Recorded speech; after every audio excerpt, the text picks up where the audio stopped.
This is the Padua Podcast Network. She ate lots of chocolate, 2 pounds a week. Running a Fever, episode 170, Living to 100 and Beyond. Jeanne Louise Calment.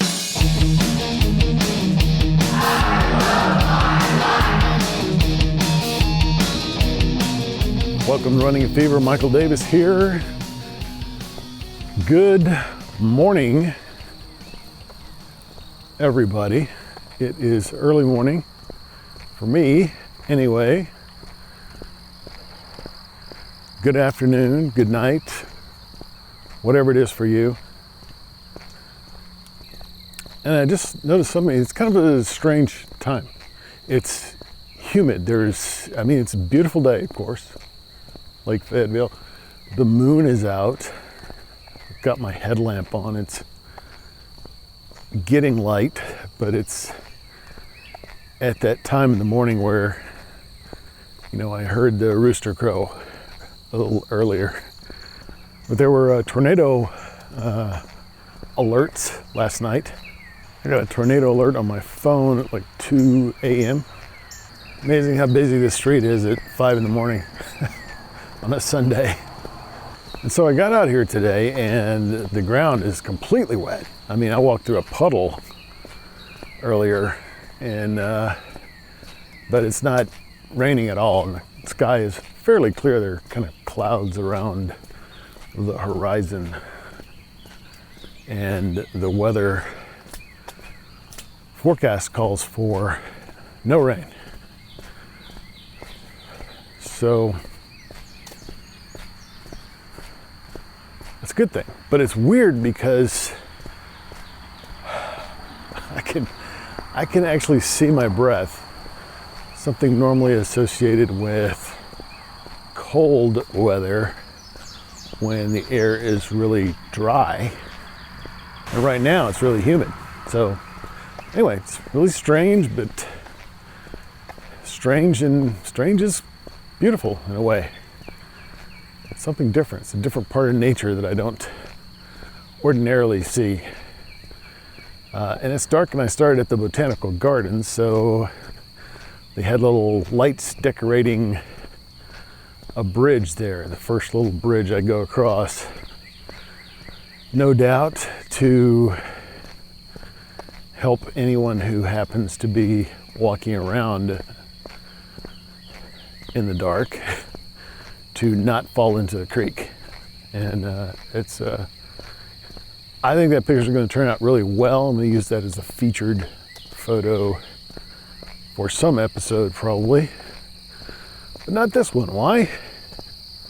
Because I'm pretty sure the featured photo is going to be of our subject.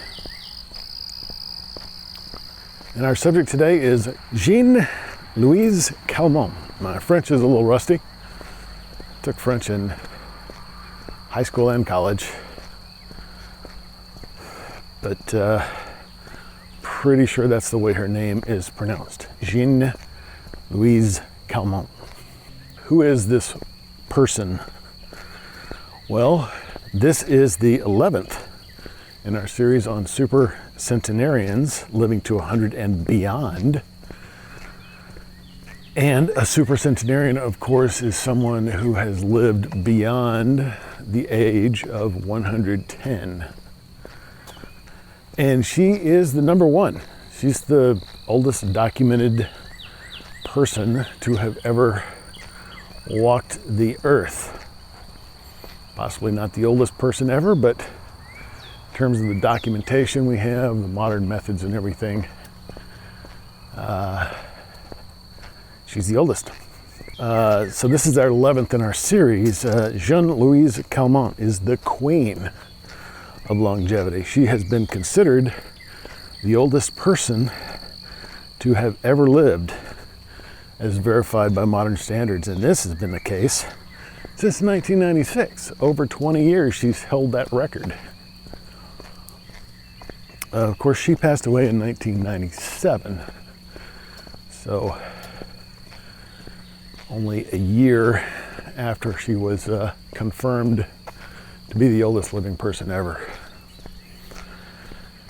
She lived from February 21st, 1875 to August 4th, 1997. A total of 122 years, 164 days.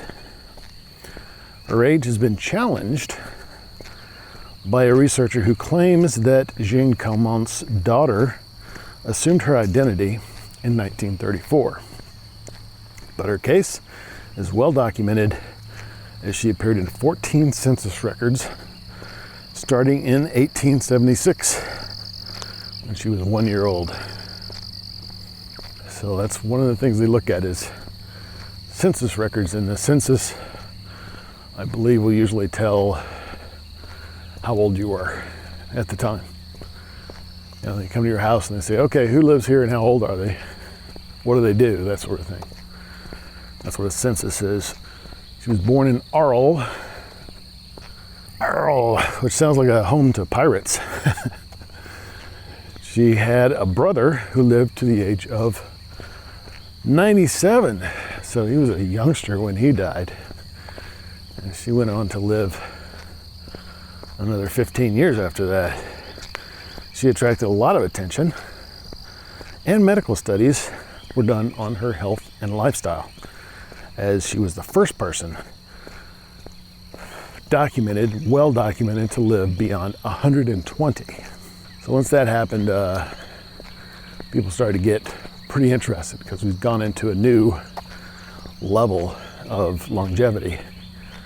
She was very creative at an early age. She played the piano and painted. She led a leisurely lifestyle. She was the wife to the heir of a drapery business, and she pursued many hobbies, including fencing, cycling, tennis, swimming, roller skating, and mountaineering.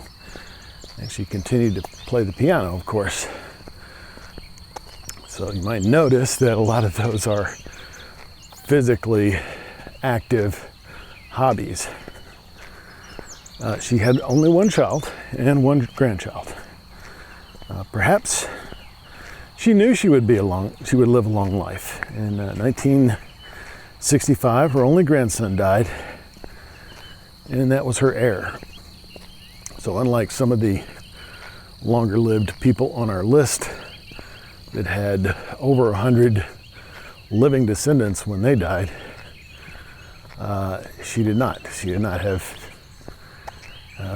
perhaps her son, I'm not sure, but certainly her grandson, and that would be her heir, died in an accident. So at that point, she knew she would not have an heir, and of course she was, as you know, pretty well off.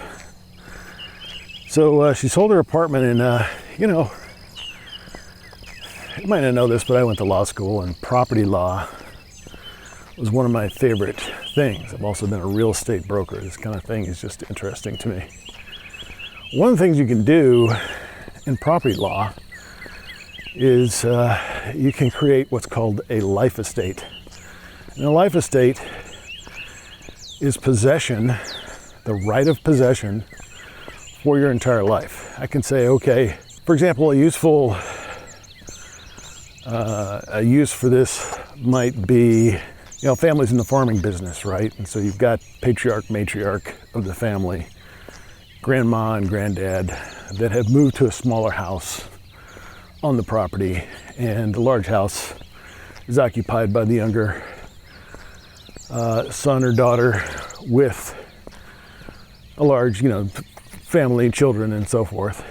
And you decide to transfer the property to your descendant, but you want to maintain legal possession of the property. So you transfer and retain a life estate, and you have the right of possession, which is one of many rights that you have. And you can stay and live on that land until you die. You don't necessarily have to live on it, but you can control that land until you die, no matter how long it takes, which is amazing. And she, of course, lived a really long life, so she took full advantage of this, and she sold her apartment, retaining a life estate, and she also roped in a monthly income for life. And so 1965, she was 90 years old. So, you know, the purchaser is saying, oh, she's 90. Sure, yeah, no problem. I'll let her stay there a couple of years. That's all I have to do, right? And pay her. So she actually outlived the man that she sold it to, you know, because she lived another 32 years. And so the family that inherited that property had to keep paying her all this time. So pretty smart move on her part, and she stayed there for a long time. She got a lot of media attention in 1986, which was the centennial of Vincent van Gogh's move to her hometown. At that time, she claimed to have met him when she was a teenager, because she would have been 111 at that time. She smoked one cigarette after dinner until she was 117. She rode a bicycle until she was 110. Folks, riding a bicycle until she was 110. How many people do you know that are exercising that late in life? I mean, obviously people don't live that long, but I mean, even in their, 60s, 70s, 80s, how many people do you know are still riding a bike? She said apparently she would do some gymnastics. That was part of her daily routine, was doing some, I guess, seated gymnastics, some exercise of that sort. So very physically active. She prayed every day at her window near the end of her life. She lived on her own until the age of 110. That would have been 85. And then she moved into a nursing home. 110 when she moved on to the nursing home from that apartment that she had been getting for free for 20 years. And still controlled, so she could rent it out at that point. And the reason was she got frostbite. She did not have artificial heating in her home, I guess, and she never used it, and she got frostbite.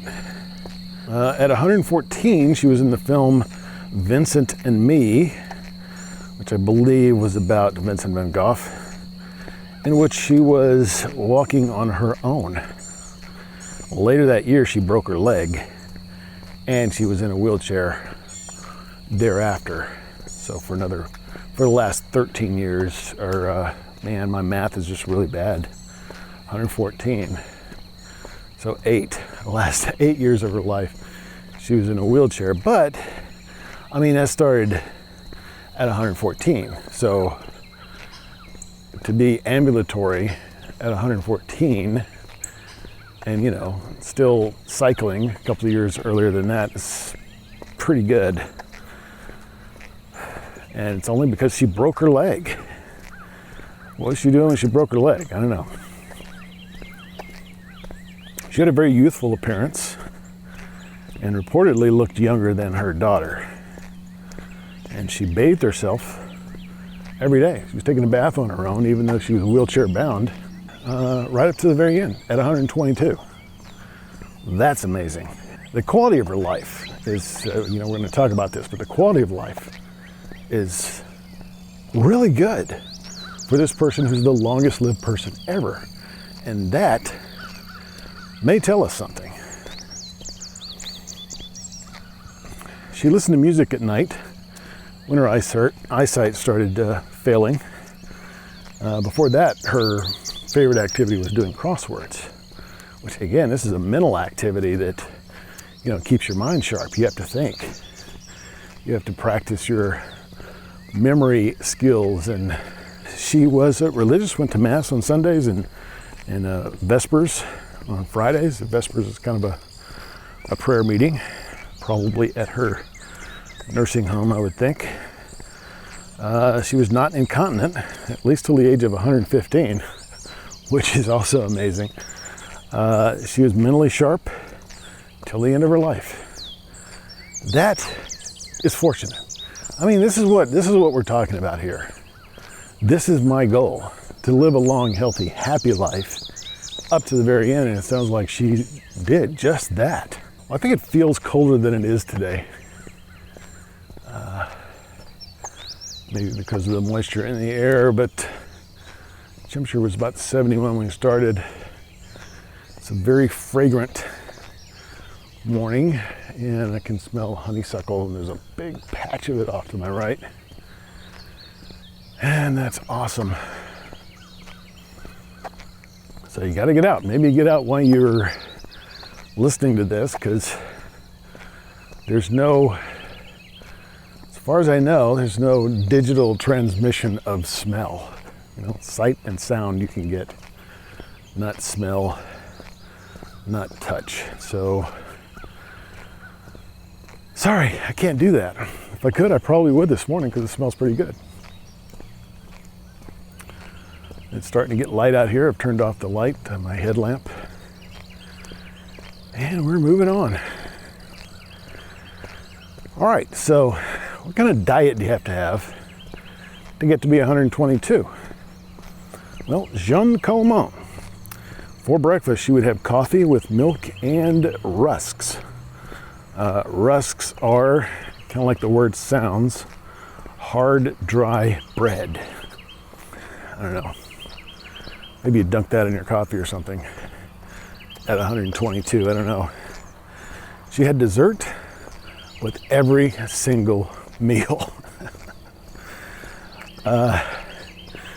Braised beef was one of her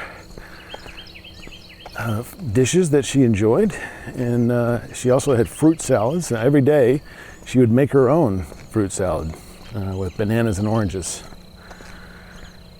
She ate lots of chocolate, sometimes 2 pounds a week. I mean, they had to probably truck it in, you know, just leave a pallet of chocolate at her door. That's a lot of chocolate, folks. And she'd have wine after dinner. Well, this is a really tough diet, isn't it? Well, I don't know. I don't know how much she weighed at 122, but, you know, in her teens, her 100-teens, she was still exercising, you know? And that probably carried through, and my guess is that her metabolism overall was a little higher just because of all the things she did. But it's also different from person to person. You know, I don't know if I could eat 2 pounds of chocolate every week and still maintain my girlish figure, my boyish figure, but she did okay with that. So there's the diet. And of course, I'm sure she was asked many times, what's your secret? How did you live so long? Well, she said a diet rich in olive oil. And she also used olive oil directly on her skin. So that's probably one reason that she looked so young. She would use olive oil and powder like every day, I think. Calmness. That's when they call me Calment. Calmness. Her name literally was Calmness.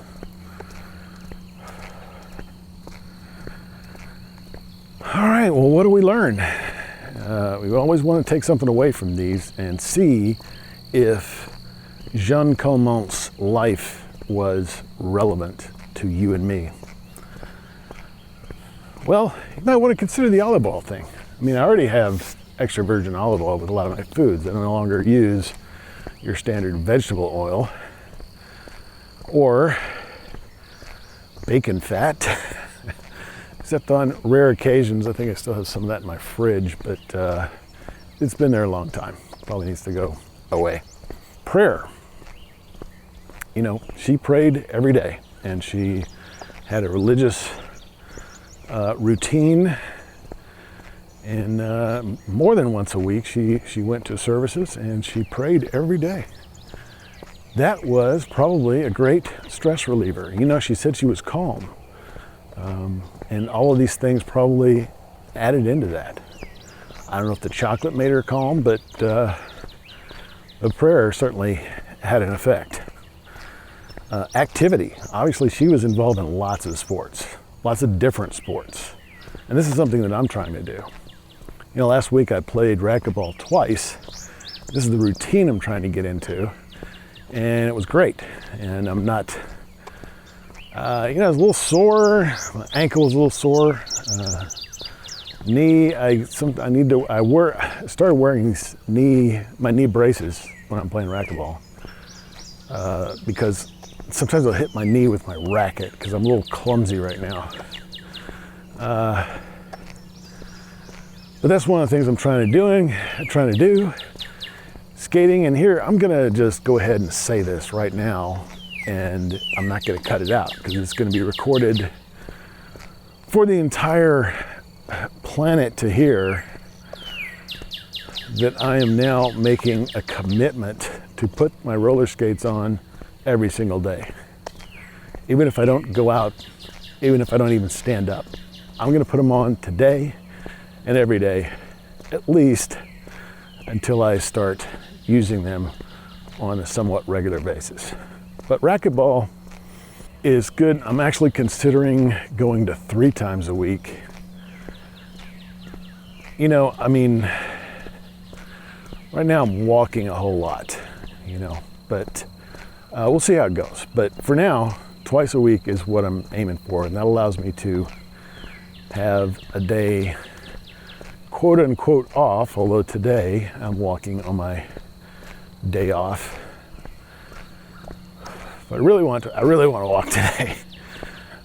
Been inside for reasons of sunburn this week. But, that's my plan right now, is to stay active by playing racquetball twice a week, which is really good. It's the first time in a while I've had aerobic activity on a regular basis. I've got that twice a week, and still working out and weightlifting, lifting weights 4 days a week. So I am actually working out 6 days a week now, alternating. Monday and Friday are the racquetball days, and then Tuesday, Wednesday, Thursday, and Saturday are the weightlifting days. And tomorrow is Memorial Day. By the way, let's just have a salute to all people who have fought for their various countries throughout the world. In the United States, we celebrate this on this day, one of the Sundays in May. I guess it's the 3rd or 4th, I don't know. But it is Memorial Day. And tomorrow is the holiday. I guess tomorrow is actually the day. It's always on a Monday, so you can have a long weekend.